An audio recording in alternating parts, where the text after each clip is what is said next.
Welcome back, All Sports West New York. Bob Kaczynski with Vic Carucci. We're talking Buffalo Bills. Okay, you've had a little bit of time to assess the Pegula ownership. I think everybody pretty much anticipates no changes whatsoever, obviously, during the season. You have any, could you guess what you think?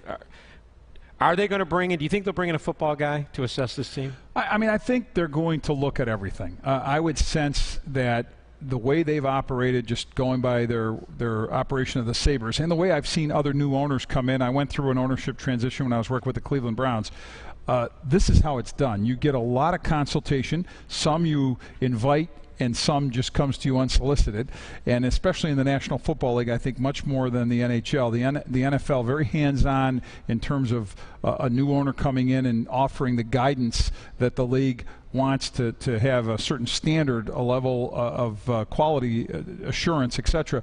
So I think they'd be encouraged to do that, to assess every bit of the operation, and even on a consulting basis, bring in someone probably from the general manager's world, a former GM of some sort with years, to look over the whole operation, to give them an assessment of the personnel on the team and the moves that have been made and moves that need to be made given what their salary cap situation is, what their draft pick positioning is going forward, and probably come to a conclusion that either a plan or a plan with new people involved would probably be in the offing. As far as the operation with, let's talk about Russ Brandon, for instance. I think they're in a great position with Russ as team president, overseeing the business operation as he has so successfully. And I think it was pretty clear, the body language, the language, period, from Terry Pegula at his press conference, that he believes in Russ and he should. Russ has done a lot to bring a lot of revenue to this team. Russ oversaw a very complex and difficult transition in ownership and the whole bidding process. And I think there's a lot of reason for Terry Pegula to feel great faith in a guy that I know from a league-wide perspective is highly regarded. I believe if Russ feels that this is not the situation for him pending changes in the offseason, not that they would change his position, but they could change things underneath him that he may not be totally comfortable with. I don't think he'll have any problems going to the league offices. I've heard there'd be a welcome spot there for Russ Brandon in the league offices in New York. He's very good at what he does. So, yeah, his options aren't just limited to the Bills, but I think in his heart of hearts, if you really had to press him, this is where he wants to be. Yeah. And he wants to see this through. He went through it, of course, with Ralph Wilson. You've got new ownership. You certainly have an ownership that is so committed, I think, to giving every resource possible to make this team great on and off the field. Who wouldn't want to be a part of that? Now, some of the national guys, names have been leaked to them, Corsi, Wolf, Holmgren, as possible consultants. And yet, I think you need to look no further than Bill Polian, who you know so well. You just wrote a book with Bill. Yeah.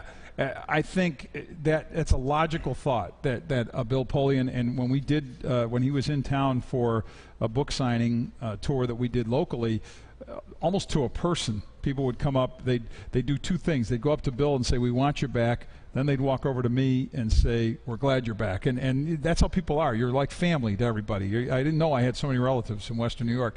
And Bill, but that's the beauty of this place and why I'm so thrilled to be here. But Bill, his response each time was, "I haven't been asked, and I don't know that that's something that I'm looking at or would consider." But I would say this personally, my sense is that he would consider no other team.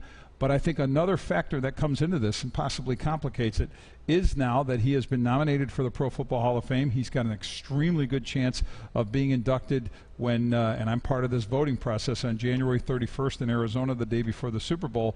That process takes place. And I don't know that Bill wants to do anything to jeopardize that. And going back to work for a team, Bills or anybody, could be something that would jeopardize that. Oh, really? Bill Parcells, remember, he was in, was he out? And I think voters held that. I know voters held that against him when he was being considered as a Hall of Fame candidate, and then goes back to work for the Dolphins as czar of all football. That put people off in that room. So I don't think the voting, the media panel that votes for the Hall of Fame would be as comfortable with a candidate knowing that he is working for a team as they would if he's working, as Bill is, for a network like ESPN or like Parcells was for a time when he was inducted. Okay, the NFL. It certainly has been an up and down season. It seems every other week a new team emerges as the front runner. Suddenly the Rams are one of those teams.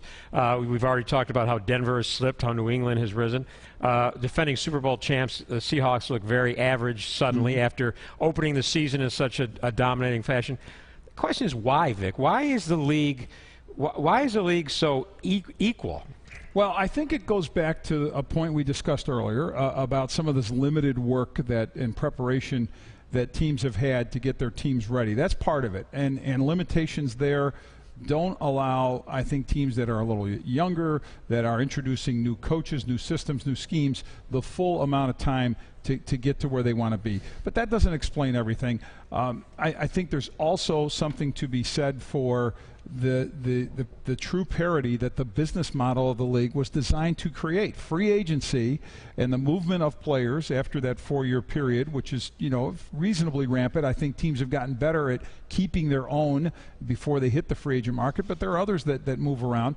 And the fact, too, that the business model forces you to rely more on the younger guys that you draft and get them in the lineup more quickly. Not just the picks that you make in the draft, but the undrafted players who come in. Those guys need to be coached up, Bob. Those guys need to be brought up to speed right away. And I don't think it sounds a lot easier than it is. And not all coaching staffs are created equal. I think coaching more than ever is the critical element in the NFL. All right, I want to go back. I hate to backtrack, but I got to go back to the Bills for a minute because Sure. I meant to ask you a question. Mike Williams, the last game there was rumors that he was dressed walking across the parking lot, that he was late for the game. Doug Marrone didn't know anything about that and said he was here. What's going on with Mike Williams and Marrone? Is this what's happening here between the two of them? Well, it wasn't a rumor relative to him being out in the parking lot in uniform minus his pads, because he acknowledged as much, and I had heard as much as well.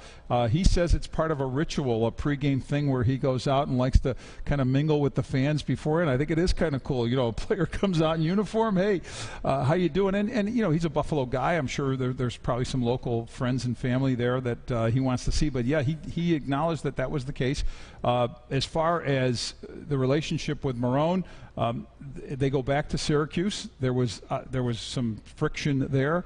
I think some of that has followed into the NFL, and I think it's pretty clear now, at least the way the lineup has been set, that he's been moved aside as part of this receiving corps as the number 3 guy, and Chris Hogan has now established himself firmly in that role. And Hogan has played well. Hogan's played very well, and I think he's a guy who can only get better. Made obviously the dynamic plays we saw him make against Minnesota. A good route runner, smart player. And with Chris, I think it's a little unfortunate because I think a lot of us, local guy, you were rooting for kind of that comeback story, but for whatever reason, it seems to have gone. All right, final question. I haven't asked you this question in 20 years, but I mean, you just wrote another book. When's the Bob Kaczynski story coming out? That one has to be handled so delicately and there's a lot of information. And sparingly, apparently. Well, we got to be careful because look, there's a lot at stake. There are stories that you want to tell that I think you'll be more open to tell when you're in retirement versus while you're actively involved. So you're saying a lot of business. People have to die before I basically have my book saying, written. you got so much on so many people. I'm from the Falls, I may have to go into witness protection. And I need to look out for my friend, right? You need to look out for yourself, too, if you're right. That too. Vic, it's great seeing you on the show. Welcome back to Buffalo it's great again. to be with you. And we'll have you back, of course, before the year's out. Of course, All right. absolutely. Vic Carucci, we'll be back. We're going to hear from the daughter of Tim Horton right after this.